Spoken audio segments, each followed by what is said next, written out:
At nang mag-uumaga na, ay hindi nila makilala ang lupain, datapwa't nababanaagan sila ng isang luok ng dagat na may baybayin, at sila'y nangagsang-usapan kung sakaling maisasadsad ang daong doon, at inuhulog ang mga sinipete at kanilang pinabayaan sa dagat, samantalang kinalag ang mga tali ng mga ugit, at nang maitaas na nila sa hangin ang layag sa unahan, ay nagsipatungo sila sa baybayin.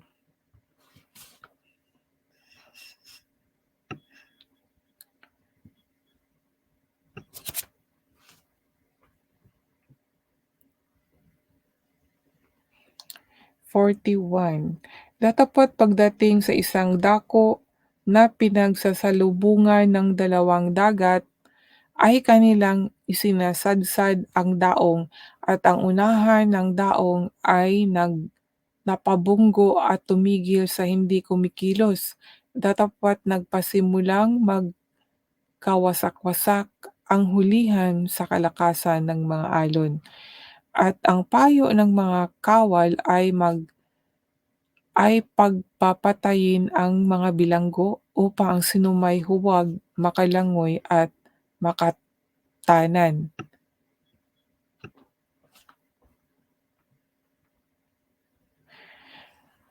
Datapwa't ang senturyon ay pagkaibig na iligtas si Pablo, ay pinigil sila sa kanilang balak, at ipinag-utos na ang mga makalangoy ay magsitalon, at mga una magsidating sa lupa, at sa mga naiwan, ang iba'y sa mga kahoy, at ang iba namay sa mga bagay na galing sa daong, at sa ganito nangyari na ang lahat ay nangagkatakas na ligtas hanggang sa lupa.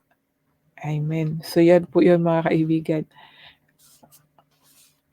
na meron po ba kayong naunawaan doon sa binabasa ko? Kung wala po, puwede niyo pong basahin sa sarili ninyo po. Basahin niyo po ang Biblia, wag po kayong, matakot or magtamad-tamad sa pagbasa. Sa unawaan ko po dito 'no, sa naunawaan ko po dito, ang Diyos ay nagpakita ng milagro. Nagpakita po ng milagro ang Diyos.